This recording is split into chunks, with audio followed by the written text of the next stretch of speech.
ఊరికే చదివిస్తానంటే అంత్య దినాల్లో ఉన్నాం, ఈ అలవాట్లు అయితే మనకి ఈ అలవాటు తగలనికూడదు. తల్లిదండ్రులకు అవిధేయులు లాస్ట్ వీక్ కూడా చెప్పాను నేను. ఓకే, ఆ తర్వాత బింకములాడు వారును అబద్ధికులు. అబద్ధికులు ఉందా? దూషించడం, పొరపాటును కూడా చేయొద్దండి ఎవరిని దూషించడం. ఓకే, ఆ తర్వాత తల్లిదండ్రులకు అవిధేయులు అయిన తర్వాత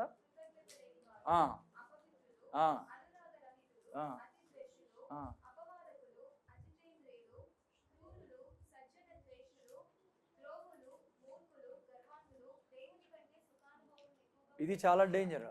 దీంతో జాగ్రత్తగా ఉండాలి మనము క్రైస్తవులము. ఏదాంతో అర్థమవుతుంది?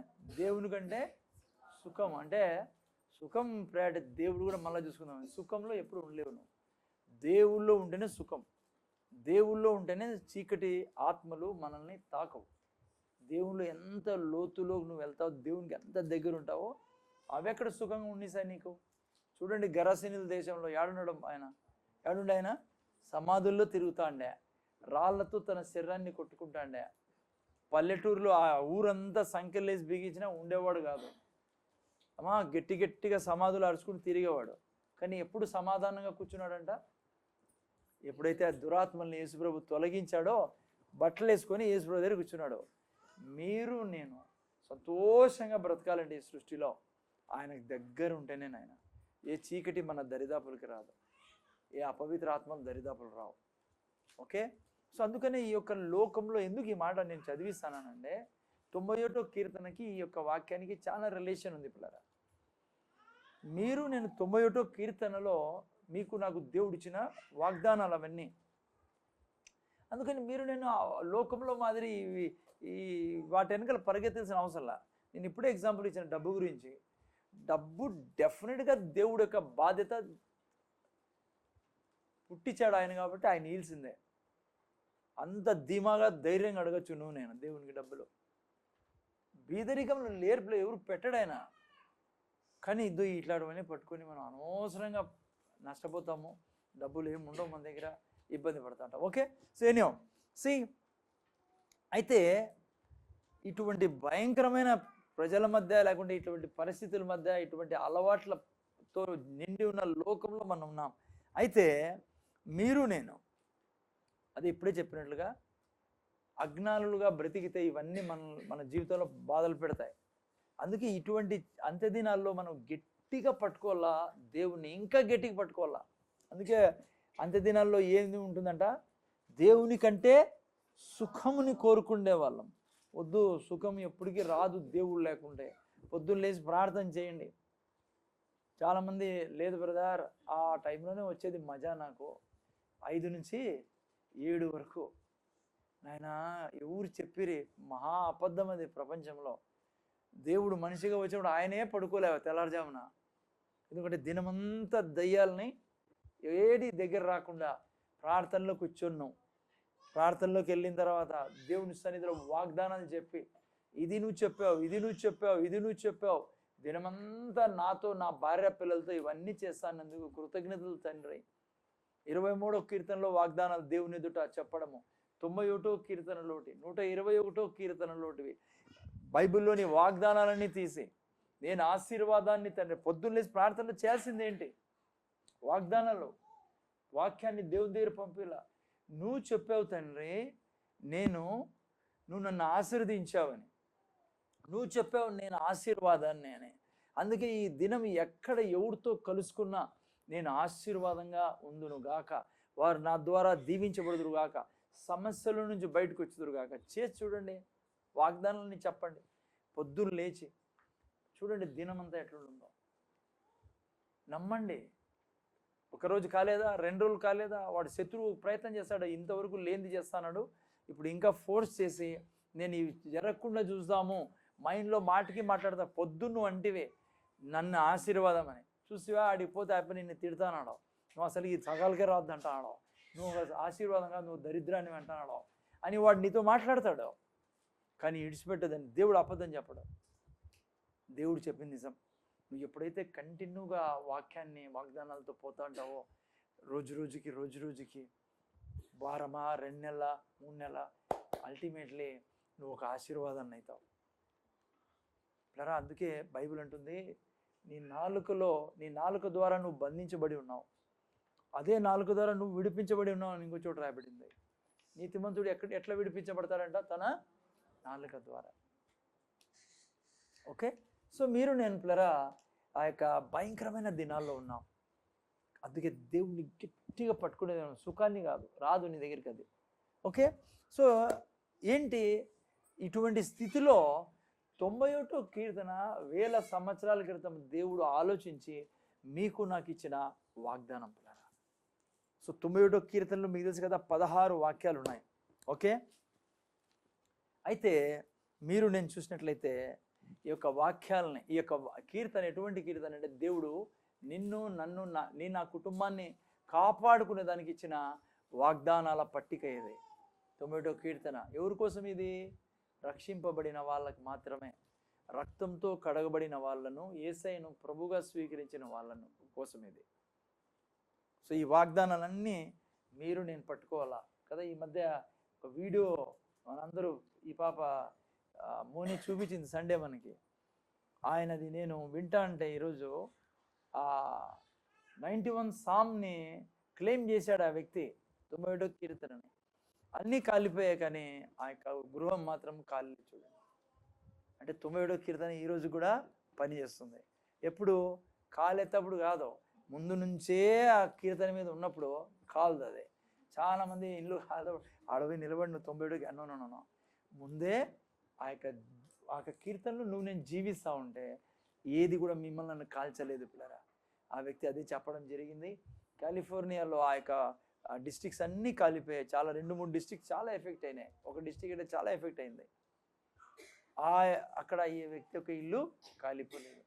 సో ఈ యొక్క అపాయకరమైన కాలాల్లో కూడా నా ఇండ్లు ఏ దాంతో కాలుకోకుండా నీ నా శరీరము, నా ఆత్మ, నా యొక్క కుటుంబం, నా ఆర్థిక స్థితి, ప్రతి దాన్ని సురక్షితంగా ఉంచుకోవచ్చు నేను.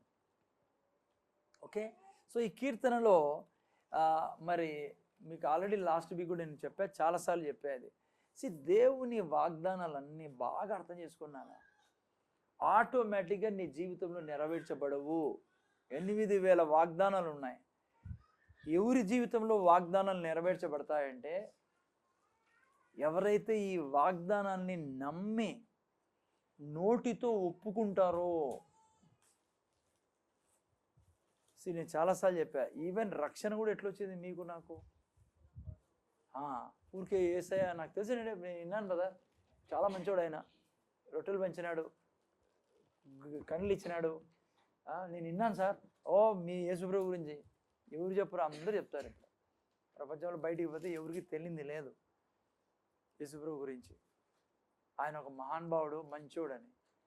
దాంతో రక్షణ రాదు. మీరు నేను నోటితో ఏం చెప్పాము?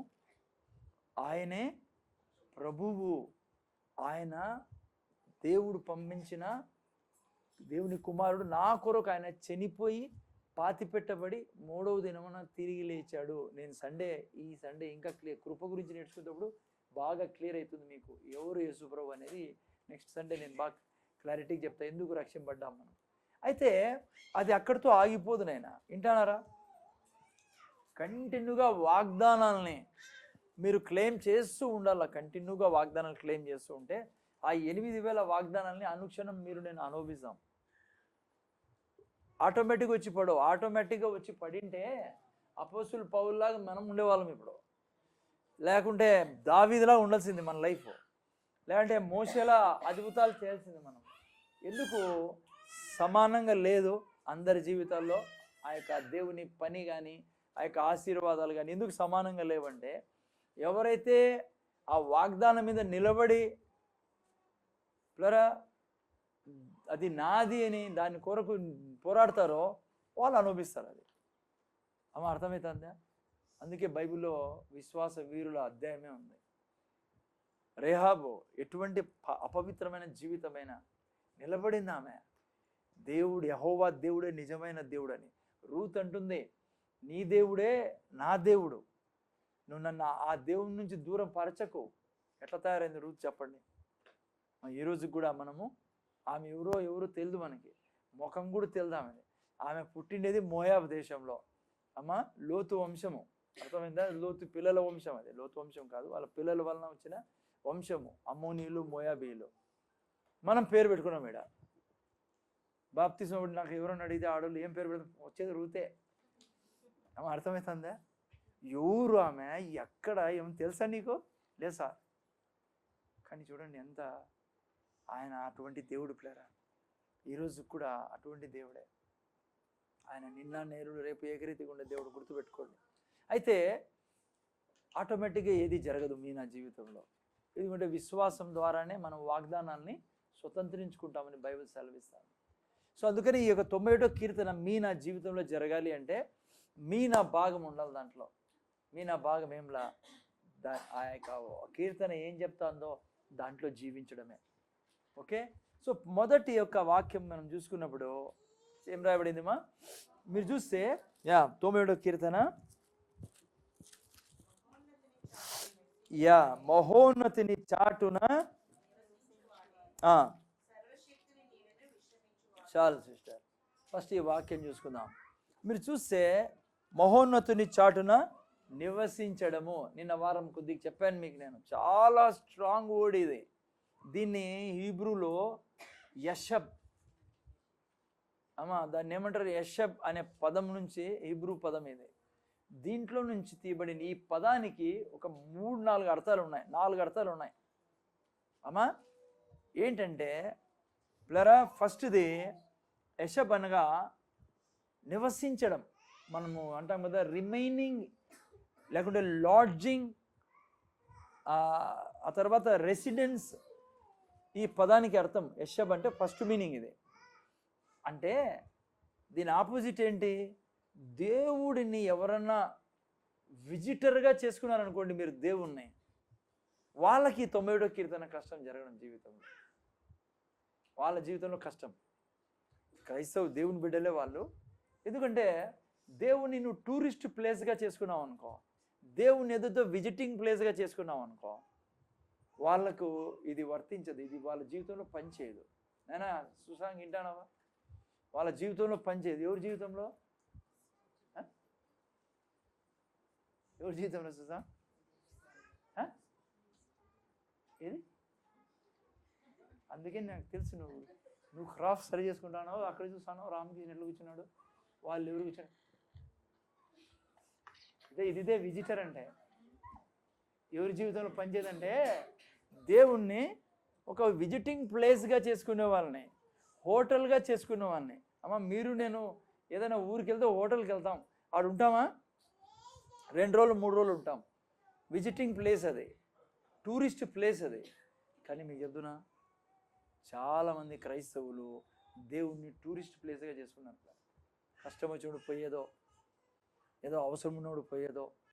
లేదనైనా మీరు నేను దేవునిలో నివసించే ఉండేది మీరు నేను. మీకు నాకు ఆయన ఏంగా కావాలా? డ్వెల్లింగ్ ప్లేస్గా కావాలా పిల్లరా? హలో, అప్పుడే మీరు నేను ఆయనక 91వ కీర్తన మీ నా జీవితంలో అనుక్షణం పని చేసుకుంటూ పోతుంది. నేను చాలాసార్లు చెప్పాను మీకు. అందుకే నేను వింటానారా సిస్టర్? ముందర చూడండి, ప్రేయరు, బైబిల్ చదవడము, చర్చికి రావడము, ఇవన్నీ ఏదో మీకు టైం దొరికితే చేస్తాం బ్రదర్ అన్నారనుకో, నువ్వు విజిటింగ్ ప్లేస్లో ఉన్నావు. టైం దొరికితే చేసేటివి కాదు ఇవి. ఇది వీటి ద్వారానే మనం జీవించేది మనం. ఇవి ఆప్షన్స్ కాదు. బైబిల్ చదవడం ఆప్షన్ కాదు. బైబిల్ చదివినప్పుడు దేవుడు మాట్లాడతాడు. ప్రార్థన చేసినప్పుడు నువ్వు దేవునితో మాట్లాడుతున్నావు. నువ్వు దేవుడికి మందిరం ఇచ్చిన దేవుడు.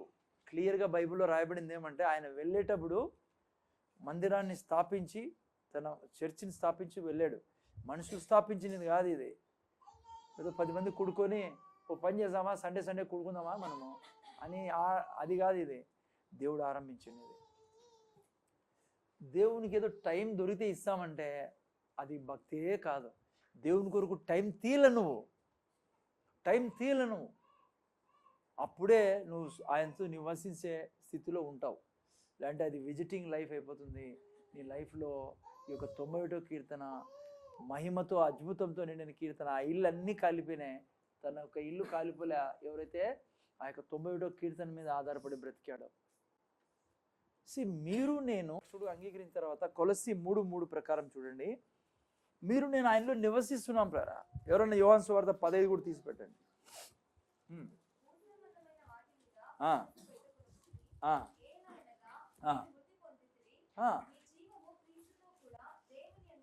ఆయనలో దాగి ఉన్నాం మీరు నేను. ఆయన్ని నువ్వు విజిటింగ్ ప్లేస్ చేసుకుంటా బేటి. టైం దొరికితే వస్తాను సార్, నా దగ్గర టైం లేదు. టైం నువ్వు ఇచ్చే దేవునికి కాదు, నీకోసమే నువ్వు టైం ఇస్తాను. నువ్వు దేవుని దగ్గరికి వచ్చి నివసించాలి ఆయన దగ్గర. నువ్వు ఆయనలో నీ జీవితం దాగి ఉంది, నువ్వు బయటికి పోయినావా. అందుకే యేసుప్రభు అంటాడు 15:4 చదువునైనా యోహాను సువార్త. చూడండి ఏమంటున్నాడు యేసు ప్రభువు, నా యందు నిలిచిండుడి, మీ యందు నేను నిలిచి ఉందును.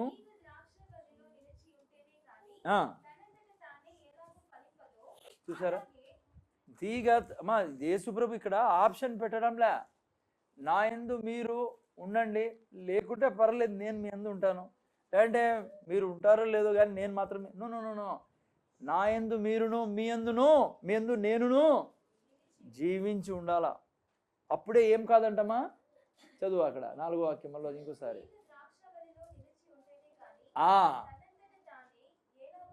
నువ్వు ఆయనకి పక్కన పెట్టి విజిటింగ్ ప్లేస్గా పెట్టుకొని ఏదో చూస్తాం బ్రదర్, చాలామంది నాతో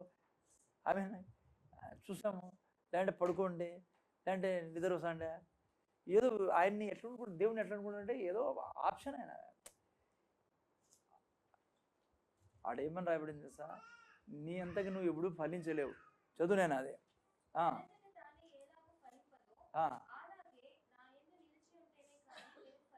చూసారా, ఆయన్ని డ్వెల్లింగ్ ప్లేస్గా చేసుకోవాలి. నివసించాలా మనము. ఆయనకి ఇష్టం లేనిది మనకి ఇష్టం ఉండకూడదు, ఆయనకి ఇష్టమైందే మనకి ఇష్టం ఉండాలా, ఆయనతో సంగతిలో ఉండాలా.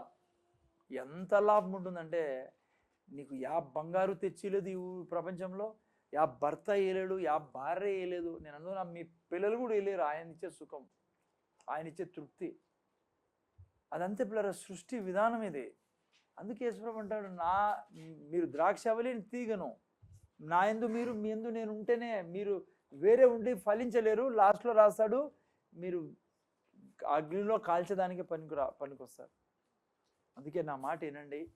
ఫస్ట్ అర్థం ఏమంటే, యెషబ్ అంటే అర్థం ఏమంటే, మీరు నేను నివసించాలి ఆయనతో. టూరిస్ట్ ప్లేస్ కాదు దేవుడు, డ్వెల్లింగ్ ప్లేస్. రెండవది యెషబ్ అంటే అర్థం ఏంటంటే, చూడండి ఎంత గంభీరమైన పదం అంటే, యెషబ్ అంటే రెండో మీనింగ్ ఏంటంటే మ్యారేజ్ అని. నిన్న వారం చెప్పాను నేను, మ్యారేజ్ ఒక భార్య భర్తల సంబంధంతో పోల్చాడు. అర్థమైందా? భార్యాభర్తలు ఇప్పటికీ 2 days కోసము 3 days కోసం రారు. వాళ్ళు పెళ్ళి అయిపోయిన తర్వాత ఒక శరీరం వాళ్ళు ఇద్దరం. అర్థమవుతుందా నేనా? అది దేవునితో మనకున్న సంబంధం. ఆ తర్వాత నిన్న వారం చెప్పా, జస్ట్ మీకు టచ్ చేసి ముందుకు వెళ్తానా, భార్య దినమంతా పెళ్ళి అయిన తర్వాత ఇంకో పురుషుడు నుంచి తలంపులైనా తేవడం ఏంటంటే అది వ్యభిచారం. అది ఆలోచన కూడా తేం మనము, పురుషుడు కూడా తేడు అమ్మా. అందుకే ఎవరు రారు సంబంధాలు చూడడానికి. పెళ్ళైనాక వస్తారా పెళ్లి చూపులకి? అదమ్మా, పెళ్ళైనాక, పెళ్ళి అయిపోయింది అనదో అయిపోయింది, ఎవరు రారు. పెళ్ళి అయితే మేము పెళ్లి చూపులు చూస్తాం సార్. ఏమో సార్ 2 రోజులతో అయిపోయింది కదా పెళ్ళి, అయిపోయింది 4 రోజులు అయింది లేదు సార్, వద్దులేదు సార్ ఇంకా వేరే పెళ్ళి అంటారా? ప్రపంచంలో మూల జరగదు ఇది. ఈ యెషబ్ అంటే మ్యారేజ్తో సమానంగా పోల్చారు. మ్యారేజ్ దినమంతా మనము, అర్థమవుతుంది ఏం చెప్తున్నాను? భార్యకి తెలిసిందనుకో, వీడు దినమంతా, అంటే వీడు అనకూడదు అనుకోండి, భర్త దినమంతా వేరే ఆమె గురించి ఆలోచిస్తానంటే ఎట్లుంటుంది చెప్పండి అమ్మా? ఆమె దినమంతా వేరే వ్యక్తి గురించి ఆలోచిస్తుందంటే ఎట్లుంటుంది? అది నా డ్వెల్లింగ్ కాదు, అది ఆ పదానికి అర్థం. అమ్మ అర్థమైందా? ఒకరికొరు ఎట్లయితే తలుచుకుంటా అంటారు, ఒకరికొరు బతుకుతారో భార్యాభర్తలు ఊహించుకోరు కూడా. అదే మంచి భార్యాభర్తల యొక్క ఆలోచన. చాలామంది చెడ్డోళ్ళు ఉండొచ్చు అనుకోండి, హలో, కానీ నిజమైన భార్యాభర్త సంబంధము, భార్య ఎన్నడే కానీ తలుచుకొని కూడా తలుచుకోదు ఇంకో వ్యక్తి గురించి. కొంతమంది నేను చూసే పాపం ఎంత కొట్టి కొట్టి పెడతానో కూడా భార్యలు, నా యొక్క అనుభవం చెప్తున్నా, పాపం పోరు ఎక్కడికి, అసలు ఎంత దెబ్బలు తిన్నా కూడా. మరి నేను ఏమీ చెప్తున్నా, నాకు మాట గుర్తొస్తుంది. ఎవరు అడిగారు నాకు కదా, సండే రోజు చెప్పాను నేను అక్కడ పాతూరులో, సార్ ఎట్లా సార్ ఈ మనిషిని మార్చుకునేది. నేను చెప్తున్నా మీకు, సబ్జెక్ట్ అవుట్ ఆఫ్ సబ్జెక్ట్ అనుకోండి, మళ్ళీ వాపస్ వస్తాను పట్టాల మీదకి. ఎందుకో భర్తని మార్చుకునేంత ఈజీ అంటే, మీరు క్రైస్తవులు చెప్తున్నా నేను, ఎవరన్నా యేసుప్రభుని, సిస్టర్ వింటానారా, యేసుప్రభుని రక్షకుడుగా అంగీకరించారు, భర్త మారలేదు. భర్తను మార్చుకోవడం చాలా ఈజీ పిల్లరా. మీరంతా పెద్ద అబద్ధం చెప్తారా చూడని, నిజం చెప్తున్నా మీకు. 1 పేతురు 3లో రాసినట్లుగిన మీ యొక్క అలంకారము, లోపలి అలంకారం గిన దేవుడు చెప్పిన అలంకారం మీలో ఉంటే, ఆ వ్యక్తికి ఏ దయ్యమో ఆ వ్యక్తి మీద పని చేయనిది. అదే యేసుప్రభు దేవుడు అబద్ధం చెప్పడం. దేవుడు ఏమంటాడు, వాక్యం లేకుండానే నీ యొక్క అలంకారం ఉందే, బయట అలంకారం కాదు, బయట ఉండాలా, మంచిగా ఉండాలా, బయట చాలా మంచిగా ఉండాలా, దాంట్లో కాంప్రమైజ్ చేయకండి, ఎవడు చెప్పినా వినకండి. చాలామంది no no no no no, నువ్వు చాలా అందంగా ఉండాలి బయట, అది చాలా ఇంపార్టెంట్, ఓకే, కానీ లోపల అలంకారము నీ భర్తను మారుస్తుంది.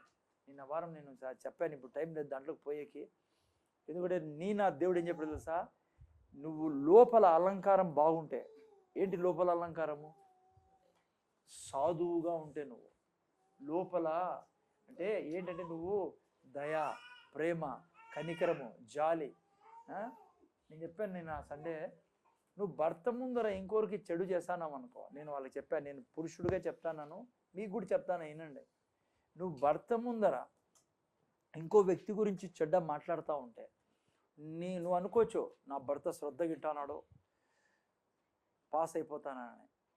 నేను బాగా చెప్తాను వినండి మీకు, దేవుని సేవకుడుగా నీ భర్త ముందర నువ్వు భార్యవి ఎవరి గురించైనా చెడ్డ మాట్లాడుతుంటే వింటానే ఉంటాడు, లోపల తనకి ఏం తెలుసా, ఈ మనిషి మంచిది కాదు అని ఆల్రెడీ డిసైడ్ అయి ఉంటుంది. నీకు హాహాహా అనొచ్చు, బయటికి పోయిన తర్వాత సాతాను అంటాడు, నీ భార్య మంచిది కాదు, చూడు ఎవరి గురించి ఏమేమి చెప్తాందో, ఆ గురించి ఏం చెప్తుంది, మీ అత్త గురించి ఏం చెప్తుంది, పక్కింటి ఆమె, అంటే డోంట్ డూ దాట్. బైబుల్ క్లియర్గా చెప్తుంది, నీలో అలంకారము అంటే అక్షయమైన అంటే దేవుని అలంకారం నీలో ఉంటే, అంటే నువ్వు ప్రేమ, ఇంకో వ్యక్తి గురించి ఏంది తెలిసినా నువ్వు మంచి మాట్లాడవు, నీ భర్తని చెప్పకూడదు కానీ మాట నీకు సేవ చేసేవాడుగా సేవదారుగా అవుతాడు.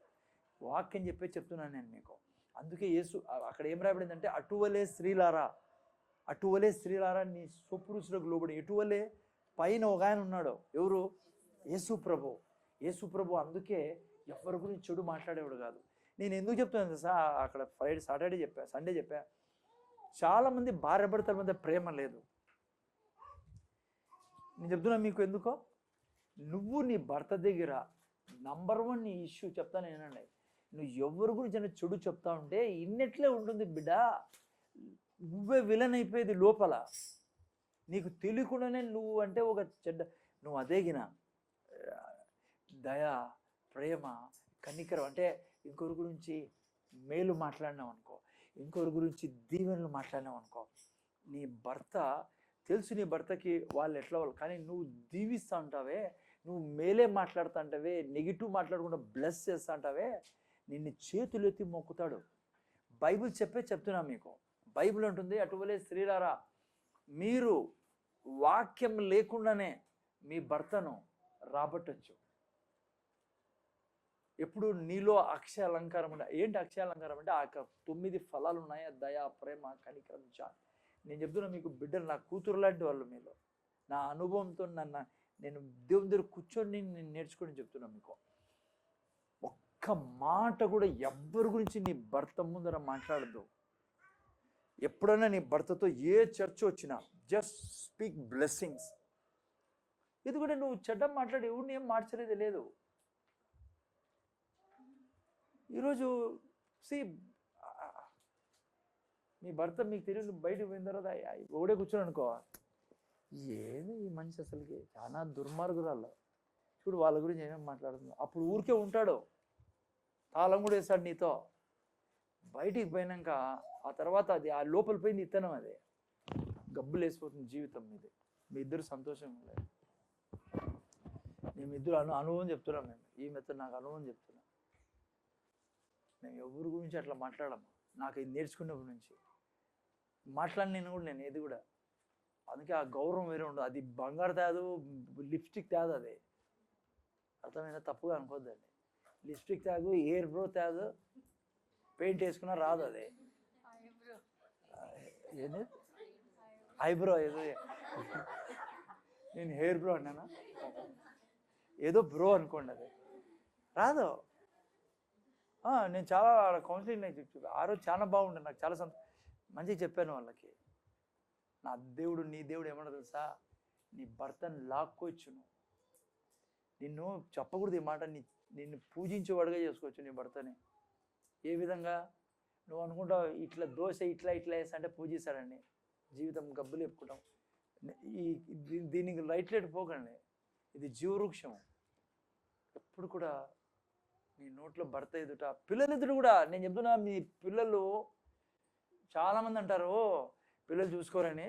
ఉంటారనుకోండి అట్లా, వాళ్ళు స్వార్థపరులు, పెళ్ళి అయితేనే కొద్దిగా చెడిపోతారు. నేనన్నా నేను.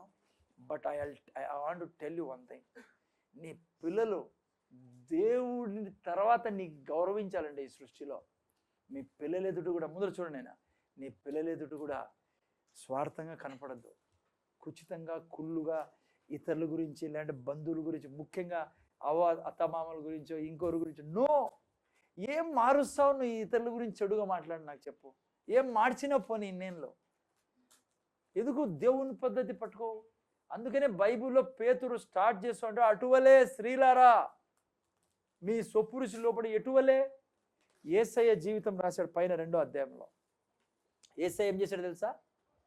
దూషింపబడి బదులు దూషించేవాడు కాదు, శ్రమ పెట్టబడి బెదిరించేవాడు కాదంట. ఏం చేసేవాడంట? దేవుని చేతిలో ప్రతిదాన్ని పెట్టేవాడంట. అందుకే ఎప్పుడు కూడా పేతురు ఎట్లా వాడో తెలుసా? యోహాను, నీకు ఫలానా వాడు ఎట్లాడో తెలుసా? లేదంటే ఫలానా, ఎంత ఘనంగా ప్రభు బతికి. ఎందుకు చెప్పండి? ఆయన పని అది. చదువుతారా వాక్యం ఒకసారి నాతో పాటు? మొదటి పేతురు చదువునేనా? దాని పైన నుంచి చదువు ఆ వాక్యము.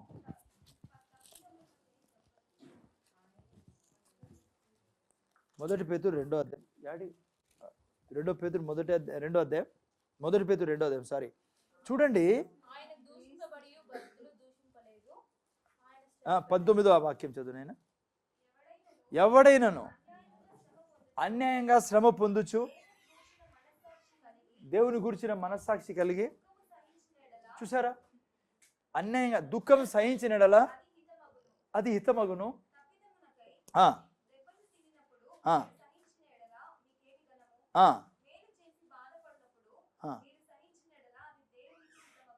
నువ్వు మేలు నీకు బాధలు పెడతాన్నారు, కానీ ఎప్పుడు నీ నోట్లో నీ పిల్లలు ఎదుట, నేను కుటుంబం గురించి చెప్తున్నా, భర్త ఎదుట, ఈవెన్ భర్త కూడా భార్య ఎదుట అని చెప్తాను అనుకో, నువ్వు ఒక ఈడియట్గా అప్పుడు ఊరికి తల ఊపొచ్చు నీ ముందర.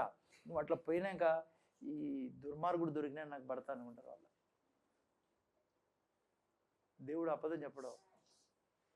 అందుకే చాలా ఏం బాధపడకండి, జరిగిపోయింది. దేవుడు హృదయాన్ని మార్చే దేవుడు. నువ్వంటే ఇప్పటి నుంచి నీ భర్తలో ప్రాణం పోయినా నిన్ను ప్రేమించేట్లుగా నీ పిల్లలు, ఇటువంటి తల్లి తండ్రికి పుట్టినందుకు ధన్యుడు నేను అనాలంటే మీ పిల్లలు ఎదుట ఎవ్వరి గురించి చెడు చెప్పకండి. చూడండి యేసుప్రభు ఏమంటాడు అక్కడ, కింద చదువు నాయన, ఏమైంది? క్రీస్తు కూడా మీ కొరకు బాధపడి మీకు మాదిరి ఉంచిపోయిన. ఏం చేశాడంటే ఆయన మాదిరి? నేను చెప్తున్నా పిల్లరా, నోట్లో కపటం ఉండకూడదు మా. ఏం లాభం లేదు దాంట్లో. మీ శరీరం బాగుండదు. నేను వింటానారా? పిల్లలు ఆడుకుంటే చూడకండి, ఇక్కడ చూడండి. మీకు చూడండి, తన నోట్లో ఏముందమ్మా? ఆయన పాపం, ఆయన నోటను ఏ కపటము లేదు. అట్లా మాటలు విన్నారు మీరు. ఆ తర్వాత చూడండి, కపటం లేదు, దూషింపబడి బదులు దూషింపలేదు. చూసారా? దూషించబడేవాడు కానీ బదులు దూషించేవాడు కాదు. శ్రమ పెట్టబడి బెదిరింపక. చూసారా? బెదిరించేవాడే కాదు. ఎందుకంటే దేవుడు నా పక్షం ఉన్నాడు, నాదే విజయం. నేను చెప్తున్నా, అన్యాయంగా మిమ్మల్ని ఎవ్వరు ఏం చేసినా, ఎంత ఏం చేసినా చెడ్డ మాట్లాడకండి, అన్యాయంగా మాట్లాడకండి. ఏమవుతుందంట చూడండి, ఏం రాబడిందో. శ్రమ పెట్టబడినాడు కానీ న్యాయంగా తీర్పు దేవునికి అప్పగించను. ఇప్పుడు స్ట్రైట్గా కిందికి వస్తే 3వ అధ్యాయంలో ఏమని రాశాడు చూడండి. అటువలే స్త్రీలారా. అటువలే అంటే ఎవరు వలే? యేసయ్య వలే. నేను చెప్తున్నా, మీ బీరువాలో డబ్బులు అయిపోయేది ఏంది మా? మీ బ్యాంక్ అకౌంట్ 0 బ్యాలెన్స్కి రావడం అబద్ధము. రాలేదు. ఎప్పుడైతే ఈ పద్ధతి పట్టుకుంటామో మనం, ప్రభువు చెప్పినట్లుగా. అందుకే ప్రభు అంటాడు, అటువలే స్త్రీలారా, అటువలే స్త్రీలారా మీ స్వపురుషులకు లోబడి ఉండుడి. అందువలన వారిలో ఎవరైనాను వాక్యమునకు అవిధేయులైతే, వాడు తాగేవాడు కాదు, వ్యభిచారి, ఎట్టు దుర్మార్గుడైనా సరే, బైబిల్ అంటుంది, గ్యారంటీ ఇచ్చేది ఏమంటే, అవిధేయులైతే వారు భయముతో కూడిన మీ పవిత్ర ప్రవర్తన. భయం అంటే ఆ భయం కాదు, ఓనికేది కాదు, భర్త దాచుకో. నో. వాక్యానికి లోబడే స్వభావాన్ని భయం అంటే. నేను రానున్న దినాల్లో కీర్తన ఇది అయిపోయిన తర్వాత అదే దేవుని భయం అంటే ఏంటి, మనుషుల భయం అంటే మనం నేర్చుకుందాం. ఓకే, అది చూస్తే వారు భయంతో కూడిన మీ పవిత్ర ప్రవర్తనను చూచి వాక్యము లేకుండానే తమ భార్యల నడవడి వలన రాబట్టబడవచ్చును. ఎవరు నడవడి వలన? భార్య వలన భర్త మారిపోతాడండి పిల్లలు. నా మాట ఏనండి, నేను ఒక తండ్రిగా చెప్తున్నా మీకు, నా అనుభవం చెప్తున్నా, మా ఇద్దరి మధ్య జరిగినది అనుభవంతో చెప్తున్నా మీకు. మీ భర్త మీ నోటి నుంచి ఇతరుల గురించి చెడు వింటానాడు అనుకో, అప్పుడేమో అని పోచ్చు, కానీ పక్కకు పోయినాక ఈమె దుర్మార్గురాలు, మంచిది కాదు ఈ స్త్రీ అని ఖచ్చితంగా నిర్ణయించుకుంటాడు. అట్లా సృష్టించాడు దేవుడు. అట్లే భర్త కూడా అంటానని అనుకో, భార్య కూడా అనుకుంటుంది. ఇప్పుడు నేను ఈమెతో ఆమె ఇట్లా ఈమె ఇట్లా ఇది ఇట్లా అన్నాను అనుకో, ఇంటా ఉంటుంది భార్య, ఈయనకు తప్పదు కదా అని. మళ్ళా ఒంటరిగా లేకుండా మామూలు టైంలో ఎంత చెడ్డ మనిషినా, ఎందుకంటే సృష్టించాడు పిల్లలు అట్లా దేవుడు మనల్ని. కానీ నేను నా జీవితము ఆటోమేటిక్గా ఆమె చెప్పదగిన పనిలే. నన్ను చూసి భయపడు, నన్ను గౌరవించు, నేనంటే అది. చాలామంది ఇరగితంటారు, మిసాలు తిప్పుతాడు, ఆడమంది, ఏం ప్రయోజనంలే. నీ గుణం ఉందే అది ఆమె, నువ్వంటే నువ్వు నిన్ను లోపల పూజిస్తాను, దేవుడిని పూజిస్తాం మనం. దేవుడు పూజారుడు, భర్త కాదు, కానీ ఆ గౌరవం ఉంటుంది పిల్లరా. నేను అదే సండే చెప్పాడా, ఊరికే నువ్వు జుట్లు పట్టుకున్నారు భార్య భర్తలు అంటే అజ్ఞానమే. అది పట్టచ్చు నీకు భర్త కొద్ది కఠోరమైన, 1 వారం పట్టచ్చు, 2 వారాలు పట్టి ఈయన ఓడిపోడు. ఎవరు? దేవుడు ఓడిపోడు. నాయన ఎవరన్నా అంతేమా. సో జాగ్రత్తగా ఉన్నాడు. ఓకే, ఏడున్నాం మనము? వీడే ఉన్నామంటారేమో మీరు. హలో, ఓకే, మ్యారేజ్ గురించి నేర్చుకున్నాం పిల్లరా. ఇంకోటి ఏమంటే, ఈ యొక్క అర్థానికి అర్థము, పర్సిక్యూషను. ఎంత పర్సిక్యూషన్ వచ్చినా ఆ వ్యక్తి విడిచిపెడతామా? మనం భార్య భర్త ఇప్పుడు కాలంలో విడిచిపెడతాను అనుకోండి, ఆ చెడ్డ ఎగ్జాంపుల్ అది. అయితే ప్రభు ఈ యొక్క అర్థం ఏమంటే, ఆ యొక్క పదానికి యెషప్కి అర్థం ఏంటంటే, ఎంత పర్సిక్యూషన్ వచ్చినా ఆయన వదలకూడదు. ఆయన నివాసస్థానం నీకు నాకు. అందుకే మా శిష్యులు అడుగుతారు, అయ్యా మాకేం లాభం మీతో పోతే అన్నప్పుడు, మార్క్స్ వార్త 10:20లో, నా నిమిత్తము సువార్త నిమిత్తము మీరు ఎన్ని కష్టాలు అయిపోయినా, ఇది కూడా మీకు అంటేనే భార్య, ఓర్చుకొని ఉండండి, సాత్వికత్వం చూపించండి భర్త ఎదుట. ఎవరి గురించి చెడు మాట్లాడొద్దండి. జరిగిపోయింది, ఇక్కడి నుంచైనా మార్చండి. ఏమంటాడు, నా నిమిత్తము సువార్త నిమిత్తం మీరు ఏ శ్రమలో వెళ్ళినా ఈ భూమి మీద 100 రెట్లు నేను తిరిగి ఇస్తానన్నాడు. ఓకే, మీరు ఇక్కడ చూసారు రెండో వాక్యం ఏం రాబడిందమ్మా, సీక్రెట్ ప్లేస్. మహోన్నతుని చాటున నివసించడం చూసుకున్నాం. చాటున అని తెలుగులో రాబడింది. ఇంగ్లీష్లో సీక్రెట్ ప్లేస్ అంటే సెటేర్. లాస్ట్ రాపించానా ఇది లేదు? ఓకే, చూస్తే పిల్లరా, ఓకే, ఇది ఇంగ్లీష్లో ఇన్నర్ ఛాంబర్ అంటారు. ఎవరైతే మహోన్నతుని చాటున నివసిస్తున్నాడో ఆ వ్యక్తిని దేవుడు తన సీక్రెట్ ఛాంబర్లోకి తీసుకుంటాడంట. అందరూ సీక్రెట్ ఛాంబర్లోకి పోలేరు పిల్లరా. అంటే సీక్రెట్ ప్లేస్, ఓకేనా? అదే ఓకేనా? సీక్రెట్ ప్లేస్ ఎవరి కోసం అంటే దేవుని యొక్క లవర్స్ కోసం అంట. ఎవరి కోసము? ఆయన్ని ప్రేమించే వాళ్ళు, ఆయన్ని లవర్గా చేసుకునే వాళ్ళకే ఈ సీక్రెట్ ఛాంబర్లో అలా ఉంది పిల్లరా.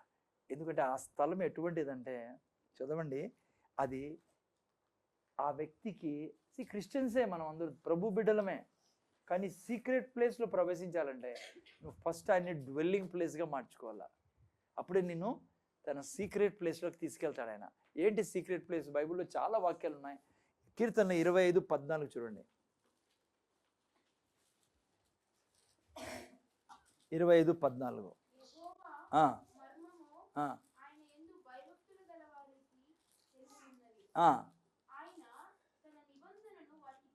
చూసారా ఎవరి కోసం, ఎవరితో ఆయన మర్మాలు పలకి చెప్పేది? తన యొక్క సీక్రెట్ ప్లేస్లో ప్రవేశించిన వాళ్ళు. అందుకే క్రైస్తవులు అందరూ ఒకే రకంగా ఉండరు. చూడండి మీరు, కొంతమందికి ఎంత రెవల్యూషన్ నాలెడ్జ్ ఉంటుందంటే, బైబిల్లో ఒక వ్యక్తి గురించి మీకు చూపిస్తాను చూడండి. దానియేలు గ్రంథము 2వ అధ్యాయం 22లో మహా సీక్రెట్స్ తెలిసిన వ్యక్తి, దేవుని యొక్క ఛాంబర్లో నివసించే వ్యక్తి పిల్లరా. అందుకే ఏ జంతు సింహాలు ఏం చేయలేకపోయినాయి, ఏ రాజు ఏం చేయలేకపోయాడు. ఈ సృష్టిలోనే వేరే వ్యక్తి పిల్లరా దానియేలు. కంప్లీట్గా రాజులు చచ్చిపోయారు, రాజులు మారిపోయారు, కానీ ప్రధానమంత్రి మారలేంది ఈ సృష్టిలో దానియేలే. శత్రురాజులు వచ్చారు, రాజుని చంపేశారు, రాజ్యం తీసుకున్నారు. దానియేలుతో అన్నారు, సార్ మీరు మా కోసం కూడా ప్రధానమంత్రిగా ఉండాలా. అలా 4 రాజులు మార్చారు దానియేలుని. ఎందుకు తెలుసా? దేవుని మర్మాలతో నిండిన వ్యక్తి పిల్లరా ఆయన. చదవండి 2:22.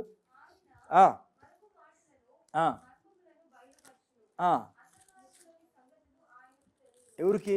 దేవునికి పిల్లరా. అంధకారంలోని మర్మములు ఆయనకు తెలియను, వెలుగు యొక్క నివాస స్థలము ఆయన యొద్ద ఉన్నది. అందుకే దానియేలు మహాజ్ఞాని. మీకు తెలుసు బాగా.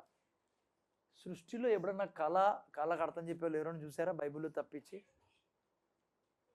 కళకు అర్థం చెప్పమంటే చెప్తాం, కానీ కళ ఏమో కూడా దేవుడు చెప్పాడు, కళకు అర్థం కూడా దేవుడు చెప్పాడు కదా. చూడండి 27వ వాక్యం చదవండి ఎవరైనా. 26 నుంచి చదువు నైనా.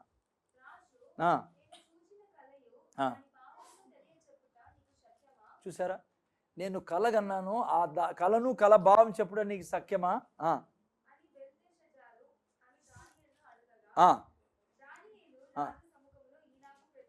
ఇలాగూ ప్రత్యుత్తరం ఇచ్చాను.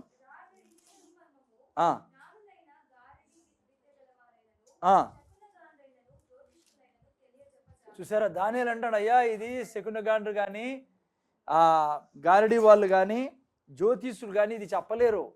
ఇది నువ్వు చూసిన కళ నేను చెప్పాలి. ఇప్పుడు కళకు అర్థం చెప్పాల్సిందే, కళ కూడా చెప్పాలా. కానీ ఇక్కడ ఏమంటాడు చూడండి, అయితే మర్మములను బయలుపరచగల దేవుడు ఒకడు పరలోకమందు ఉన్నాడు. అర్థమైందా? చెప్తున్నా పిల్లరా, మర్మాలు నాకు తెలియజేసే దేవుడు ఆయన. ఎవరికి తెలియజేస్తాడంట? సీక్రెట్ ప్లేస్లో ఎవరైతే నివసిస్తారో కదా. అందుకే మీరు చూస్తే ఆ తర్వాత ఏమైంది, మర్మాలు దేవుడు తెలియజేశాడా లేదా దానియేలుకి? ఎవరి చేత కాలేదు పిల్లరా, దానియేలుకి మాత్రమే అయింది. అందుకే 46 నుంచి చదవండి ఏమై జరిగిందో మర్మం చెప్పినప్పుడు.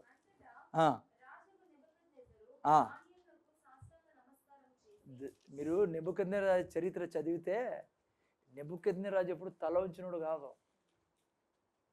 అంత బలమైన రాజు చరిత్రలో. ఇక్కడ ఏమేం చేస్తా, ఆ మర్మం చెప్తానట్లే లేచి అక్కడ చూడండి ఏం రాబడిందో, నెబుకద్నెజరు దానియేలుకు సాష్టాంగ నమస్కారం చేసినంట. ఎక్కడైనా చూసారు రాజు మంత్రి కాళ్ళ మీద పడేది? ఆ మర్మం చెప్తానట్లే, రాజు తన సాష్టాంగ పడి అతన్ని పూజించి, నువ్వు అనుకుంటున్నావు డ్వెల్లింగ్ ప్లేస్లో నేను ఉండడం అంటే ఆడబ్బుతుంది సార్, నేను ఆడ తిరుగుతా, టీవీ చూడాలా, సీరియల్ చూడాలా, డ్రామాలు చూడాలా, దాంట్లో పడుకొని 10 గంటలకు లేస్తా, లేదంటే చర్చికి పోతే లేకుంటే ప్రార్థన చేసుకుంటూ లేకుంటే గాలిపటంలా బ్రతికుతా అంటే, ఈ శ్రేష్టమైన జీవితం ఉంది నా కోసం నీకోసం, కానీ మనం అనుభవించలేము. రాజే సాష్టాంగ పడి కాళ్ళ మీద పడి ఏమన్నాడమ్మా? పూజించి నైవేద్య ధూపముల అతన్ని సమర్పింప ఆజ్ఞాపించెను. మరియు రాజు ఈ మర్మమును బయలుపరచుటకు నువ్వు సమర్థుడవే. నీ దేవుడు దేవతలకు దేవుడును, రాజులకు ప్రభువులకు మర్మములను ప్రత్యుత్తరం. ఆ తర్వాత ఏం జరిగింది? ఎందుకు దానియేలుకి ఈ మర్మాలు తెలియజేశాడు దేవుడు? నేను చాలాసార్లు చర్చిలో ప్రీచ్ చేశాను. దానియేలు ఎట్లా వాడంటమ్మా? ఊరికే తెలియజేయలేదు దానియేలుకే, బాగున్నాడు తెల్లగున్నాడు పిల్లోడని. చదవండి, ఒక మాట చదవండి ఆయన గురించి. 6వ అధ్యాయం 16 దానియేలు గ్రంథం 6:16 చదవండి ఏం రాయబడిందో. అంతటా రాజు ఆగ్నేయగా వినండి, బంత్రోతులు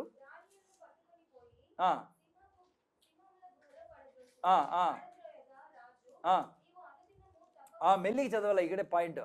నీవు అనుదినము నివసిస్తాడు. ఆయన డ్వెల్లింగ్ ప్లేస్గా చేసుకున్నాడు దేవుణ్ణి. అనుదినము తప్పక సేవించేవాడు, అది నివసించాడు. వాళ్ళకే సీక్రెట్లు తెలియజేసే దేవుడు, వచ్చిపోయే వాళ్ళకి కాదు. ఆయన్ని నివాస స్థానంగా చేసుకోవాలి. ఆయనే సర్వంగా మార్చుకుంటే రాజులు కాళ్ళ మీద పడేటట్టు చేసి చెప్పి కదా మీకు, డబ్బు లేనిది కర్మమా, ఆరోగ్యం ఏం కర్మ, నీ పిల్లలకు పెద్ద పెద్ద ఉద్యోగాలు ఏం కర్మ, ఏమి ఇలేడు ఆయన. కానీ నువ్వు ఆయనకి ఏదో టైం దొరికినట్లు పడేసాను 10 నిమిషాలు, లేదంటే గంట, లేదంటే విజిటింగ్ ప్లేస్గా. నా కోరిక అందుకే రాశాడు తిమోతికి చెప్తారు కదా, దేవుని కంటే సుఖానుభవం ఎక్కువ కోరికంట. దేవుని కంటే సుఖం, కానీ నీకు సుఖం లేదురా దేవుడు లేకుంటే. చూడండి దానియేలు జీవితం చూడండి, ఏమంట ఆయనకి చదువునైనా తప్పక సేవించువాడవి. తర్వాత చదువునైనా 19 నుంచి చదువు. చూడండి దానియేలు తప్పక అనుదినము సేవించేవాడంట. ఎవరు చెప్తున్నారు సాక్ష్యము? రాజు చెప్తాడేదే, అన్యుడైనా తప్పక అనుదినం సేవించే దేవుడు అని. మళ్ళీ ఇప్పుడు చూడండి ఏమంటాడో అదే రాజు 19 నుంచి. రాజు వేగిరమే లేచి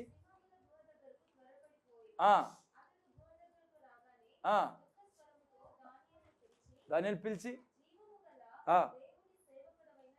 సరే ఏం పేరు పిల్లరా, జీవము గల దేవుని సేవకుడైన దానియేలు, నా ప్రధానమంత్రి అయిన దానియేలు, తెల్లగుండే దానియేలు అనడంలే, జీవము గల దేవుని సేవకుడు అయిన దానియేలు.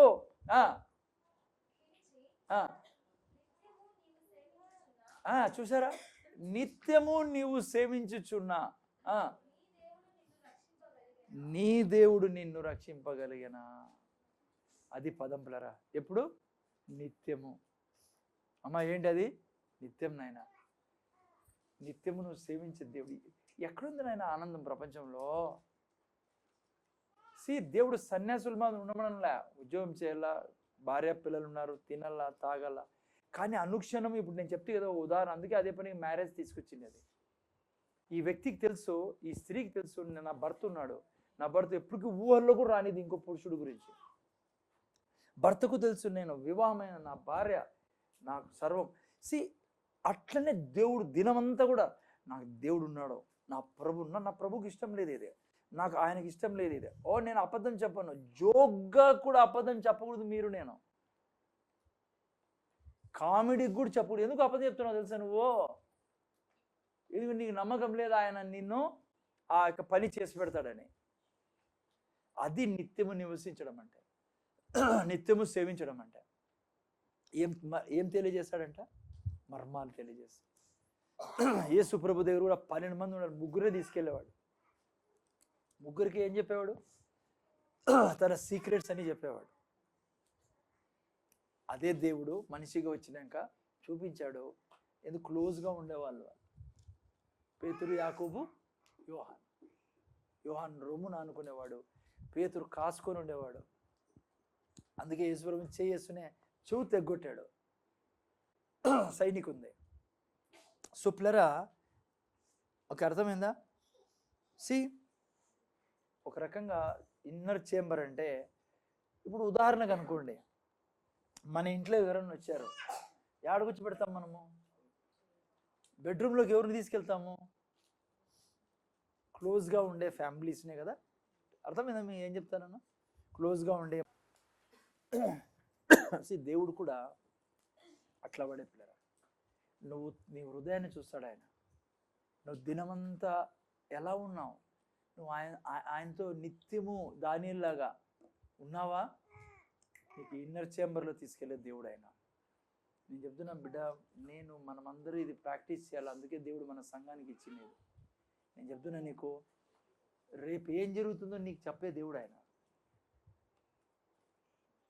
ఎప్పుడే కానీ ఆయన పక్కన పెట్టకూడదు నాయన.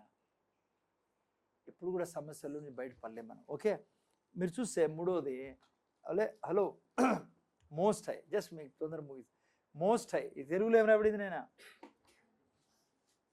యా, మహోన్నతిని చాటు, మహోన్నతుడు.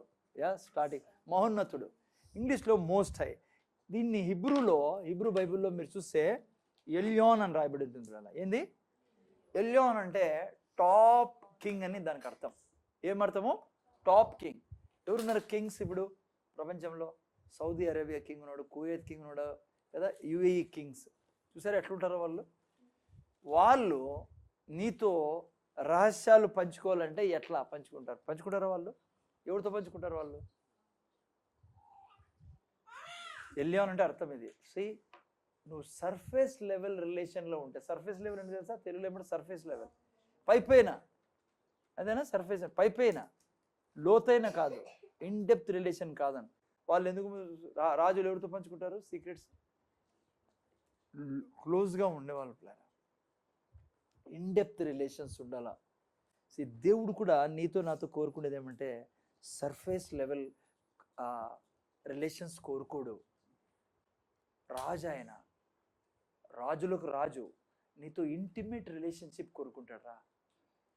అంటే సర్ఫేస్ అంటే ఆయన ఉండాలా. చాలామంది నాతో అంటారు, బ్రదర్ లోకంలో ఉన్నాం బ్రదర్, అది ఉండాలా ఇది ఉండాలి, ఆడొక్కాలు ఈ లొక్కాలు ఉండాలా, అప్పుడప్పుడు వేసుకుంటారు మందు. అట్లా వాళ్ళు రక్షణ పొందుకోండొచ్చు, కానీ ఈడ మాత్రము సంతోషంగా బ్రతకలేరు అట్లా వాళ్ళు. డీప్ రిలేషన్లో పోలామా మనం దేవునితో? చాలా క్లోజ్గా ఉండాలా. ఆయన వ్యక్తి, రాయి కాదు ఆయన. ఆయన ఏమై ఉన్నాడు? వ్యక్తి పిల్లరా. బైబిల్లో అలా క్లోజ్ డీప్ రిలేషన్లో ఎవరున్నారు చెప్పండి? చాలామంది ఉన్నారు. దావీదు పిల్లరా. దావీదు ఏమనేవాడు? దుప్పి నీటి వాగుల కొరకు ఆశించినట్లు నీ కొరకు నా ప్రాణం అంటే మైండ్లో ఎప్పుడు థింకింగ్, నోట్లో ఎప్పుడు వాక్యం. నేను అది చెప్తున్నా, దినమంతా వాక్యం మాట్లాడతాను ఆయనతో. నువ్వు ఎంత మాట్లాడితే వారము నెల కొద్ది కష్టంగా ఉంటుంది, ఎందుకంటే అలవాటు లేదు కాబట్టి. But if you start talking to him, lord thank you father, ఇది తండ్రి నువ్వు ఇది తండ్రి, నువ్వు ఎంత మాట్లాడతావో నీ జీవితం చాలా బాగుంటుంది నాయన. అది డీప్లో పోవడం అంటే పైన దావీదు అదే అన్నాడు. దావీదు రాజు పిల్లరా. మీకు బాగా తెలిసిన విషయం, 7 సార్లు మందిరానికి వెళ్ళేవాడు ఆయన. ఎంత ఆకలి ఉంటే 3 సార్లు ప్రార్థించేవాడు. ఎందుకు ప్రార్థించేవాడు అని అడిగితే దావీదు ఏమనేవాడు? చదువుకున్నారు కదా మీరు 58వ కీర్తనలో, నాకు విస్తారమైన శత్రువులు ఉన్నారు. చదవండి ఆ వాక్యం అన్న, 55, 16, 17 తొందర చదవండి ఆయన కీర్తనలో. ముగిస్తామా?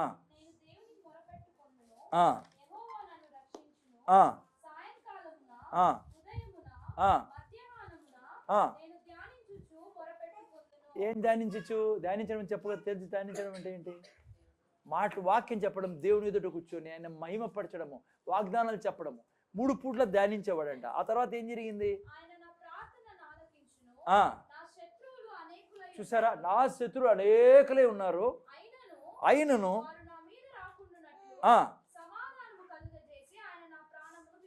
ఎందుకు ప్రార్థన చేస్తే అనేకమైన నీ శత్రువులు ఉన్నారే, అది అనారోగ్యమో, చింత, దిగులు, డిప్రెషన్, అవి అన్ని తొలగిస్తాడు ఆయన.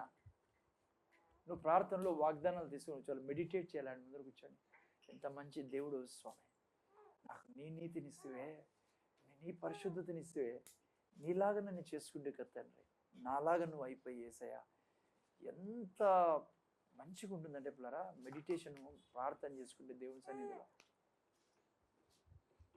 దావీదు 7 సార్లు మందిరానికి పోయేవాడు స్తుతించడానికి, 3 సార్లు ప్రార్థించడానికి. రాత్రిపూట ఏం చేసేవాడు? 119వ కీర్తనలో చూడండి, రాత్రి ఏం చేసేవాడు? రాత్రిపూట ఏం చేసేవాడు? 62, 119, 62 చదవండి నేను అమ్మా.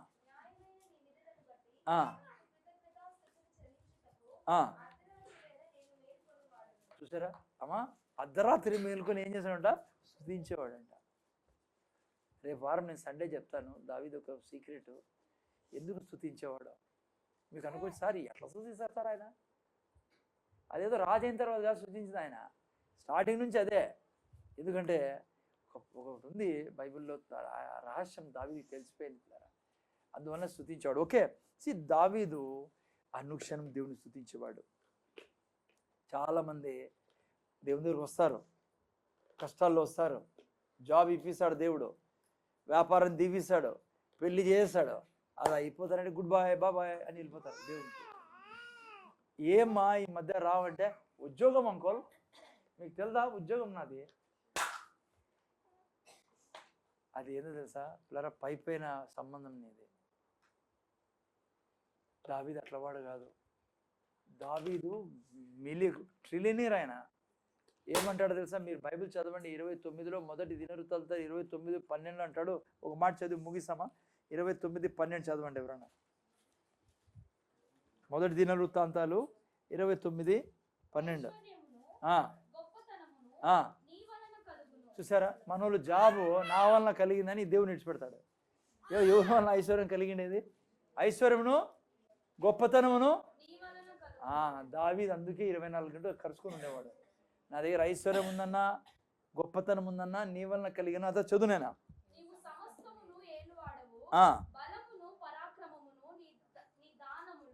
చూసారా మా ఇంటెలిజెన్సీ, జాబు, సక్సెస్, ప్రతిదీ ఎవరు? నీ దానము. తర్వాత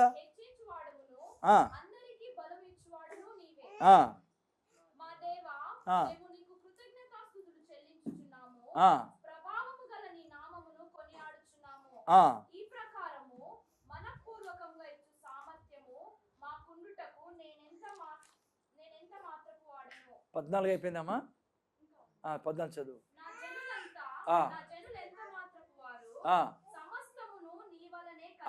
అది చదవాలి, సమస్తమును. అందుకే ఆయన దుప్పి నీటి వాగుల కొరకు ఆశించడు, నీ కొరకు నేను ఆశిస్తాను అంటాడు దావీదు. ఎందుకంటే సమస్తమును నీ వలన కలిగాను. త్వర నేను స్టాప్ చేస్తాను. రేపు వారం మనం చూసుకుందాము ఆయన నీడలో నడచడం కదా. మహోన్నతుని చాటులో నివసించేవాడు ధన్యుడు. తర్వాత ఏం రాబడింది? సర్వోన్నత నీడ గురించి రేపు వారం చూసుకుని ఇంకో వాక్యం ముందు పోదాం మనం ముందు రేపు. ఓకే, జాగ్రత్తగా వినంటున్నారా, సర్ఫేస్ లెవెల్ రిలేషన్స్ వద్దు, మనకి డీప్ లెవెల్ రిలేషన్లో పోదాం. మర్మాలు నువ్వు తెలుసుకోవాలంటే నువ్వు ఆయనతో నివసించాలరా. దేవునితో మన సంబంధం ఉండేది, మతం కాదు ఇది. భక్తి చేస్తానని ఆదివారం ఒక గంట సేపు వచ్చేదానికి ఇది తండ్రి కొడుకుల సంబంధము, తండ్రి బిడ్డల సంబంధం ఇది. It's not a religion, it is a relation with God. అందుకే ఆయన డిమాండ్ చేస్తున్నాడు, ఎవరైతే మహోన్నతుని చాట్లో నివసిస్తారో వారే సర్వశక్తుని నీడలో విశ్రమిస్తారు. ఇంకా ముందుకు చూస్తారు మీరు వాగ్దానాలన్నీ. ఎంత మంచి కీర్తన కదా. ఓకే, ప్రార్థన చేసుకుందాం. తండ్రి నీకు వందనాలు. 90వ కీర్తన మేము నేర్చుకుంటుండగా రానున్న వారాల్లో తండ్రి ఇంకా మిగతా విషయాలు కూడా నేర్చుకొని ఏదో వినిపోయే వాళ్ళం కాకుండా నాన్న, వినిపోయే కాకుండా వాక్యానుసారం మేము జీవించడానికి మాకు కృపనివ్వండి. ఇక 90వ కీర్తనలో ఇప్పుడు చదువుకున్నాం, డ్వెల్లింగ్ ప్లేస్, ఒక భార్యాభర్తల సంబంధం పోల్చుకున్నాం తండ్రి. ఆ తర్వాత వేరే విషయాలు కూడా చూసుకున్నాం తండ్రి. దానియేలు గురించి చూసుకున్నాం తండ్రి. రాజులే కాళ్ళ మీద పడేటట్టు చేసావు నువ్వు. కారణము ఆయన నీతో నివసించేవాడు కాబట్టి. అటువంటి జీవితం ఈ రోజు కూడా ఉంది తండ్రి. నువ్వు నిన్న నేడు రేపు ఏకరీతిగా ఉండే దేవుడు తండ్రి. శిష్యులను కూడా అట్లా లేపిన దేవుడు నువ్వు. ఏ శిష్యులు నిన్ను నివాసస్థానం చేసుకున్నారో ప్రపంచాన్ని తలకిందలు చేసేలుగా చదువురాని వాళ్ళని నువ్వు వాడుకున్న దేవుడు. మీరే సహాయం చేయమని, ముఖ్యంగా మూర్తి బెదర్ కొరకు, దెబోరా సిస్టర్ కొరకు, శ్యామ్ కొరకు ప్రాణం చేస్తున్నాం. ఈ కుటుంబము మమ్మల్ని పిలిచారు నాయన. ఈడ నీ కృప తండ్రి వీరి మీద నిరంతరం నిలిచును గాక. వీరు నీ కొరకు బ్రతికే నీ బిడ్డలు తండ్రి. నీ జ్ఞానమే, నీ కృప ఈ కుటుంబంలో ఏవైతే అవసరం ఉన్నాయో అన్ని తీర్చమని కుటుంబాన్ని దీవిస్తూ ఆశీర్వదిస్తూ యేసు నామములో కూర్చున్నాం తండ్రి. దేవుని ఆశీర్వాదం తీసుకుందాం. యేసయ్య కృప, దేవుని ప్రేమ, పరిశుద్ధాత్మ సహవాసము బ్రదర్ మూర్తి, సిస్టర్ దెబోరా వారి కుమారుడి మీద, మనందరి మీద, ఏల్ సంఘం మీద ఇప్పుడు ఎల్లప్పుడు సదాకాలం తోడును గాక.